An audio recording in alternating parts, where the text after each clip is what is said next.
Hong Kong is under attack. The Chinese Communist Party is imposing its tyranny on the city, but the resistance is on the rise.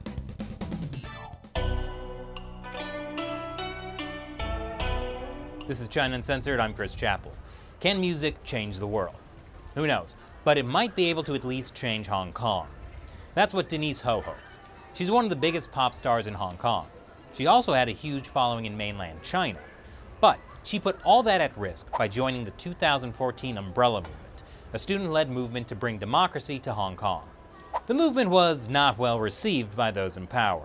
For resisting Beijing's pressure, Denise Ho found herself on the wrong side of the law. And then, the Chinese Communist Party canceled her tours in China and blocked her social media accounts. That hasn't stopped her from standing up for human rights. I sat down with Denise Ho at the Oslo Freedom Forum to talk about the future of Hong Kong. Thanks for joining me today, Denise. Thank you. Thank you. So, recently two people from Hong Kong have come out and said that they got asylum in Germany. How does it feel to have Hong Kong be a place that people get asylum from now? Well, you know, it's pretty ironic that because right now we are in face of this extradition law. That is, you know, the Hong Kong government is trying to impose on us, and you know, but next week actually we will be having a very big protest in Hong Kong. So you know, we are fighting still after 5 years from the Umbrella Movement, even though it's a pretty dim situation right now in Hong Kong, since like we try to shout out our opinions, but the Hong Kong government is just not listening. Do you think it's possible to get a fair trial in Hong Kong now? I mean, there's been legislators who have been kicked out of office, umbrella movement leaders who have been arrested and detained. Is the court still free? Well, it really depends, you know, which judge you get. Okay. Well, that is my opinion. Like if you are, you know, lucky, fortunate enough, then you might get a judge that is unbiased, and then he or she would probably, you know, look at the facts. But you know, from my point of view, I think that some of the trials that went on during these 5 years were quite biased, and like say for the Hocc fishball revolution, you heard of it? I have. Yeah. Why don't you say? Well, yeah. For the Hocc fishball revolution, there were like students and, you know, young generations who were sentenced for up to 7 or 8 years. So, I mean, they probably had to be prosecuted, you know, for the hassle that happened that night. But is it fair to have such a, you know, heavy sentence? And you know, we compare it a lot to what happened in 1967 when you know, there was a revolution back then with, you know, homemade bombs and all that, and even back then the sentences were not as strong as it is now. So and just recently the Umbrella 9, the activists who were involved in the Umbrella Movement, they were prosecuted and also sentenced for a lesser sentence, but still, you know, they were sentenced for half a year or so. But the fact is, the Umbrella Movement was not really started because of them. They were just put onto the stage, you know, just for intimidating, you know, the Hong Kong people, so that we won't, you know, get into another revolution like the Umbrella Movement. Yeah. And I know you were one of the few Canto-pop singers who openly came out in support of the Umbrella Movement. And at the time, the South China Morning Post said that was career suicide. So what made you do that? It was the moment when I saw the police throw the 87 tear gas bombs onto the peaceful protesters that, you know, I was just so angry at that moment, because it might seem not much, for other places where you get tear gas bombed all the time, but for Hong Kong, we never saw such a harsh reaction from the government, and the fact that the people who were on the streets, they were just everyday normal people. They had nothing. They had no weapons whatsoever, and for the police to react in such a way, it was so we got so angry and we were so frustrated, and the emotions that came out that day, and on that moment I decided just I don't care anymore about what repercussions that might come if I spoke out. Yeah. So was it career suicide? Half. Half Yeah, suicide. Yeah. Half, suicide on the glamorous and extravagant side, where I would get commercials and the easy revenue that came from China. That was totally cut off. Yeah. You couldn't tour as much in China or at all. I cannot even get into China.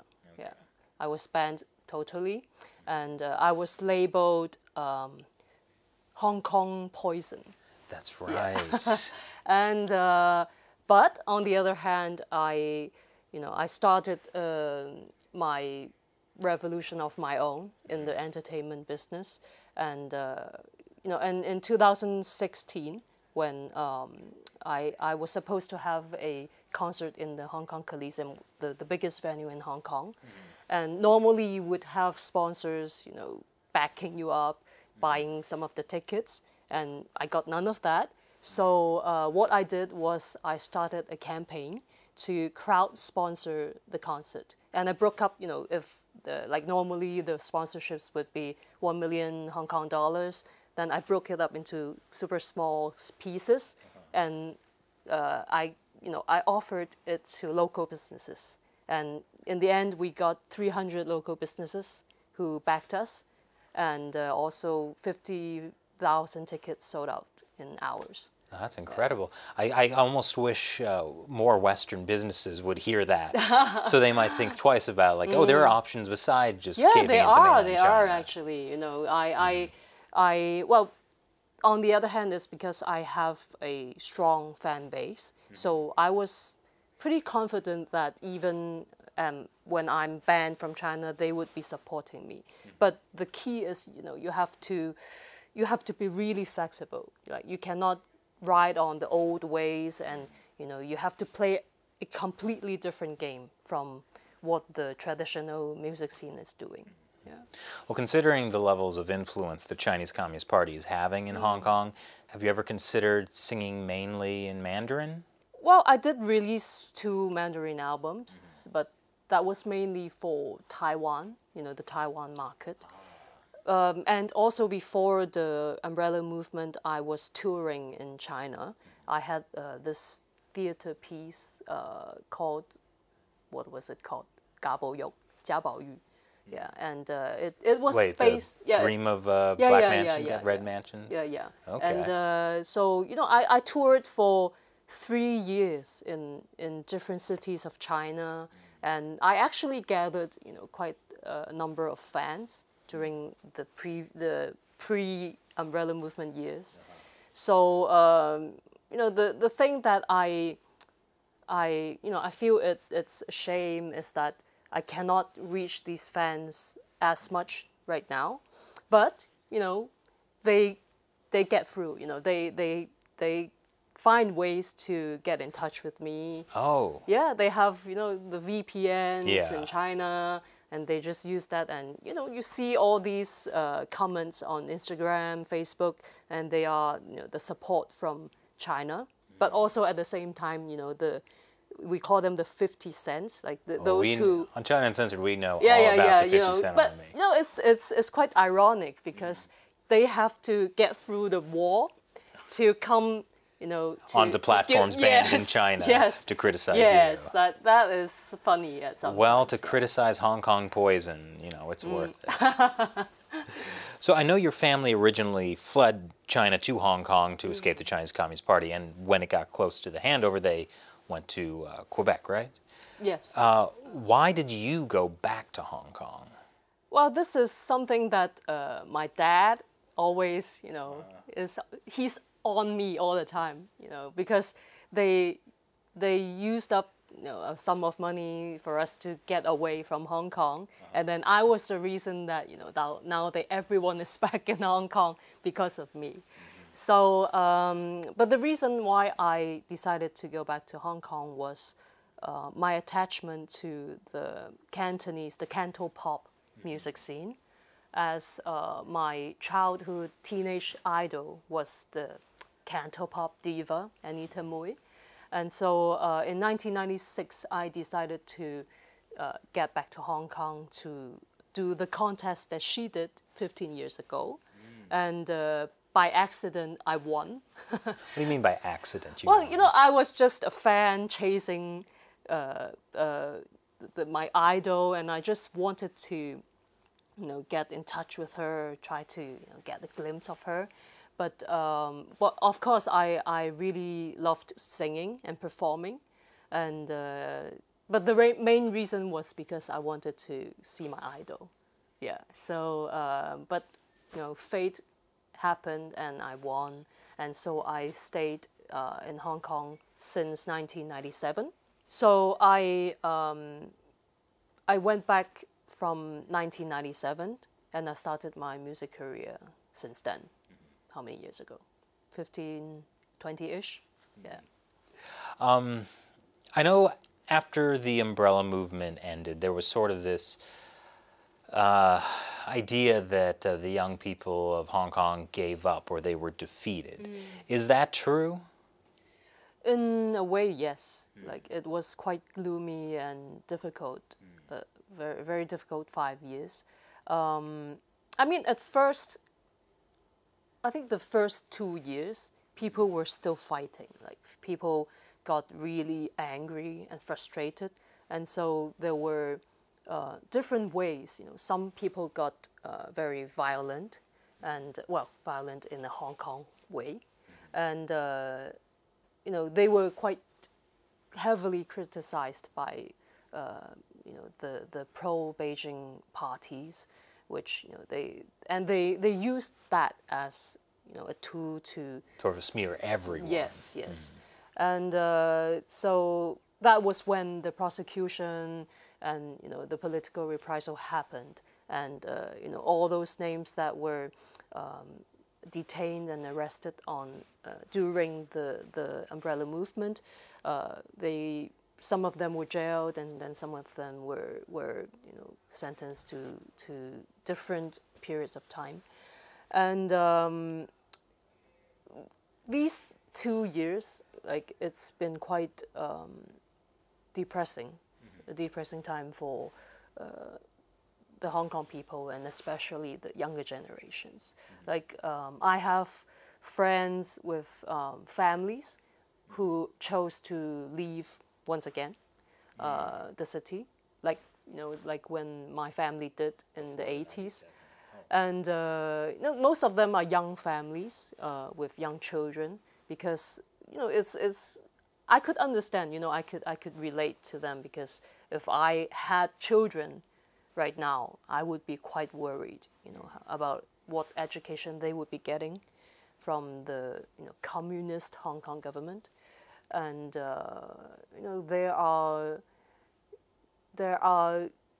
much lesser discussion about what people should do in these times, because in a way we have tried a lot of things and it just didn't work, because we don't have the democracy system that we wish we had. And so the Hong Kong government, they just do what they want. They are not listening, and they are passing laws quite unjustifiably, and they are changing laws in favor of the Beijing government. Well, with the new extradition law, has that changed how people feel? Because I know there was another big protest that happened because of that. Yes.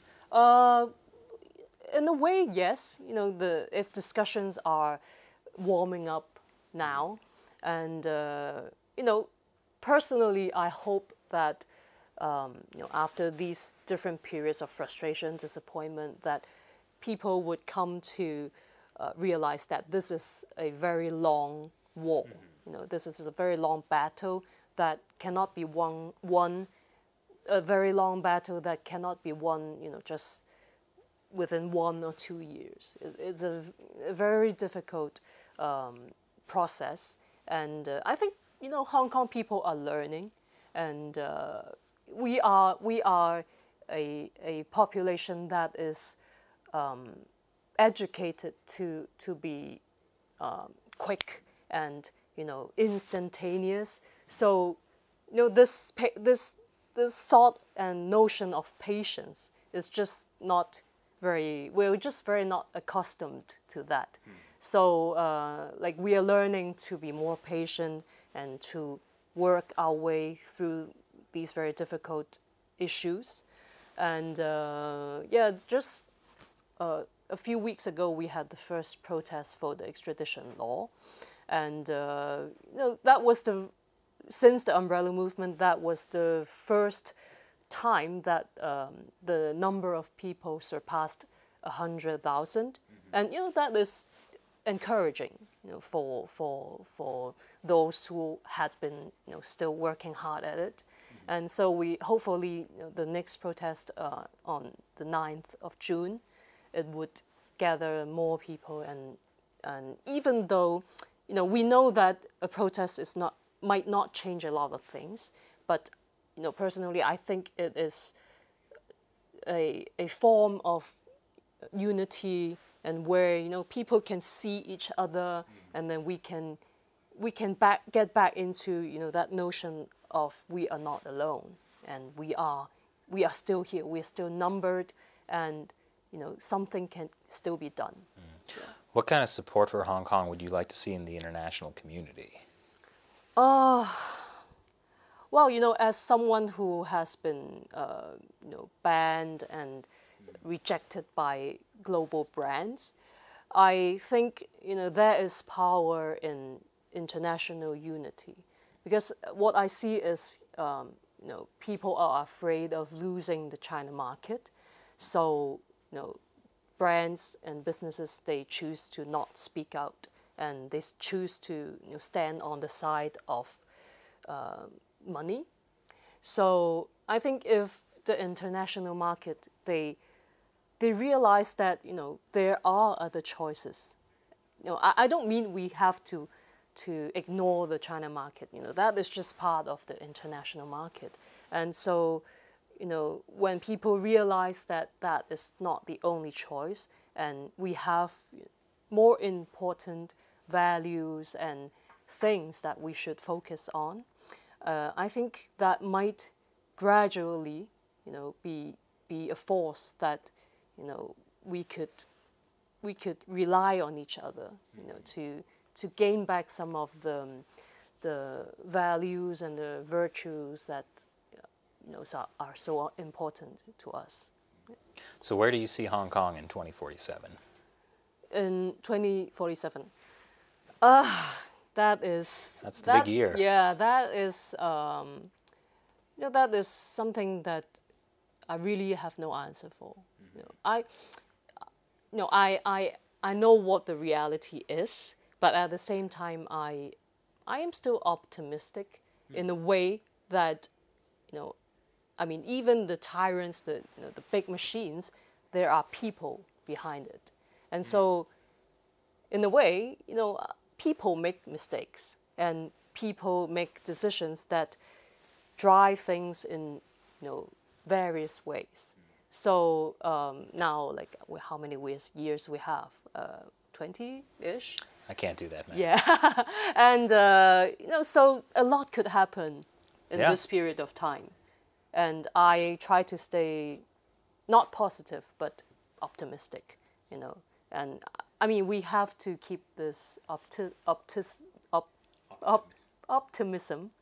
We have to keep this, this thought that we can make a change, even though it might be baby steps, but I think you know, the power is really within the people, and if we do not give up, then you know, who knows? Maybe something would change along the way. Well, I think that's a great note to end this interview on. Thank you so much for joining us. Yeah. And you know, keep up the good work in Hong Kong. Okay. Thank you.